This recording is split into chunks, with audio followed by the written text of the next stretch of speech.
la publicité qui a été mis en place par Free jeudi dernier et aux conséquences sur l'écosystème numérique.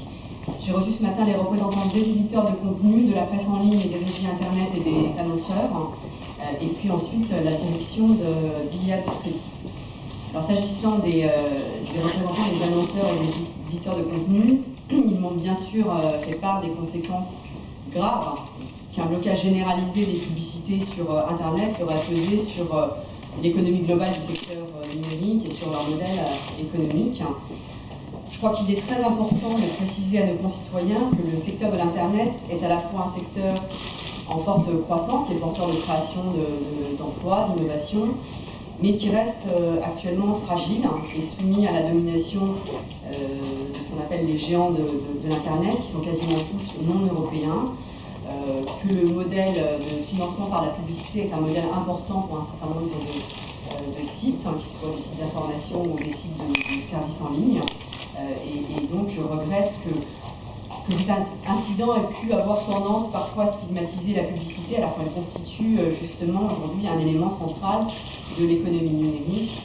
comme je viens de l'indiquer. J'ai ensuite eu un échange long avec Free, la direction générale de Free, notamment sur les aspects techniques du blocage et sur les motivations qui ont conduit l'entreprise à procéder à ce blocage. Bon, c'est à Free, bien sûr, de s'expliquer auprès de ses abonnés, de ses partenaires économiques et de l'ensemble de la communauté numérique. Ce que je peux vous dire, c'est que j'ai demandé à Free de mettre fin immédiatement au blocage de la publicité pour les internautes qui sont abonnés chez Free, que Free s'est montré à l'écoute, responsable, et va le faire dans les heures qui viennent. Quelles que soient les raisons qui ont pu conduire Free au blocage de la publicité, je considère pour ma part que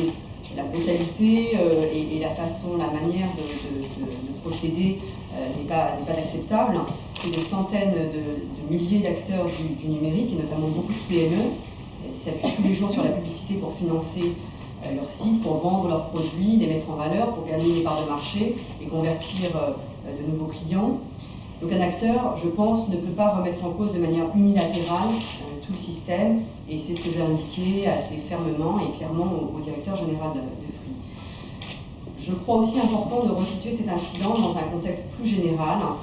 qui est la question du maintien d'un Internet libre et ouvert, auquel je suis très attachée. Pour moi, l'internaute doit être la personne, doit être celui qui décide de ce qu'il peut voir et faire sur Internet, dans le respect du droit, bien naturellement. Et je crois que c'est notamment son droit, s'il le souhaite, d'utiliser les outils disponibles pour bloquer sur ses terminaux ou chez lui la publicité ou certains sites. C'est un peu ce qui se passe lorsque vous activez le contrôle parental, par exemple. Donc, il y a cet aspect important de liberté de l'Internet. Il y a aussi un contexte plus général et qui me semble économiquement très important, des relations entre les géants étrangers d'Internet qui fournissent des services de plus en plus profitables et les opérateurs locaux, les opérateurs français, qui doivent impérativement aujourd'hui investir massivement dans le déploiement très coûteux de réseaux à très haut débit pour que l'ensemble de l'écosystème numérique de la France puisse poursuivre sa voie vers plus d'innovation et plus de croissance.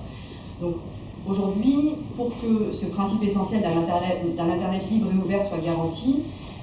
je pense qu'il ne suffit pas de créer des contraintes, il faut d'abord créer de bonnes incitations aux acteurs économiques, notamment aux fournisseurs d'accès à Internet. Quelle est aujourd'hui l'incitation d'un opérateur qui investit des milliards d'euros dans son réseau sans être payé par les fournisseurs de contenu et quelles sont les solutions à part juguler le trafic de ces derniers? C'est une véritable question qui se pose et moi je souhaite qu'on puisse mettre en place un système gagnant-gagnant pour l'ensemble de l'écosystème numérique qui pousse chacun au développement des infrastructures et surtout des usages. Alors pour cette raison, j'avais déjà demandé à mes services d'organiser une table ronde sur l'ensemble de ces questions le 15 janvier prochain, dans le but de préparer sur ce point la feuille de route numérique qui sera présentée lors du séminaire gouvernemental présidé par le Premier ministre le 28 février prochain. Cette concertation du 15 janvier que j'organiserai avec Arnaud Montebourg reviendra évidemment sur l'incident de ces derniers jours. Sans préjuger des échanges qui auront lieu à cette occasion, le 15 janvier, je souhaite saluer le travail des autorités indépendantes, notamment de l'ARCEP et de l'autorité de la concurrence, sur ces sujets. Il y a actuellement un travail en cours à l'ARCEP sur la question des relations entre les fournisseurs d'accès à Internet et les prestataires de services sur Internet pour justement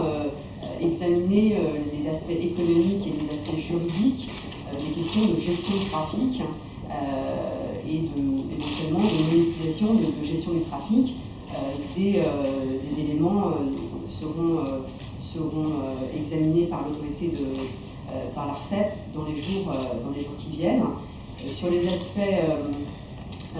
plus juridiques, je souhaiterais pour ma part que les relations entre les acteurs de l'Internet et les opérateurs soient moins opaques qu'elles ne le sont aujourd'hui. Je voudrais m'assurer, et je vais m'assurer, que la loi en vigueur et que l'application qui en est faite permettent vraiment aux différents services de l'État de recueillir toutes les informations nécessaires à la compréhension des relations économiques et techniques entre les différents acteurs du numérique, qu'ils soient français ou étrangers. Je crois que c'est un préalable indispensable à toute régulation effective et proportionnée du secteur. Alors, pour préparer la table ronde du 15 janvier, mes services vont rencontrer par ailleurs la direction générale de Google pour les entendre sur l'état de leurs relations commerciales, précisément avec les opérateurs télécoms français. Voilà, je crois que j'ai à peu près résumé la teneur des échanges de la matinée. Je peux, si vous le souhaitez, répondre maintenant à vos questions.